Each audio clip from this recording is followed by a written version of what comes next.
وعلیکم السلام ورحمۃ اللہ وبرکاتہ۔ حرام کمائی سے کسی کی دکان کھلوا دے، کسی کو ادھار دے دے، محترم بھائی آپ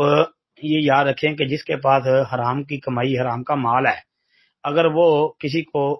صدقے کے طور پر دیتا ہے اس کو اس کا کوئی اجر نہیں ملے گا۔ ایک بات، اگر وہ کسی کو ادھار دیتا ہے بطور قرض، اور جس نے قرض لیا ہے وہ قرض لے کے کوئی کاروبار کرتا ہے، پھر وہ کما کے حلال طریقے سے، تو جتنا اس نے قرض لیا اس نے واپس کر دیا ہے، تو اس کا تو کاروبار صحیح ہے۔ لیکن جس نے یہ اس کو قرض دیا ہے اس پر بھی اس کو کوئی اجر نہیں ملے گا، اس لیے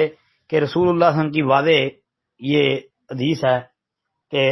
اللہ تعالیٰ خیانت کا مال قبول نہیں کرتے، یعنی خیانت کے مال سے کیا گیا صدقہ، حرام مال سے کیا گیا صدقہ، گندے مال سے کیا گیا صدقہ، ناپاک مال سے کیا گیا صدقہ وہ اللہ قبول نہیں فرماتے جی۔ تو ناپاک مال کے ذریعے جس کی جتنی مرضی ہیلپ کر دو اس کا اجر ثواب کو نہیں ملے گا، البتہ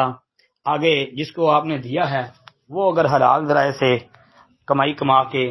تو قرض واپس لوٹا دیتا ہے تو اس کی کمائی تو انشاءاللہ حلال ہی ہوگی جی۔ السلام علیکم ورحمۃ اللہ۔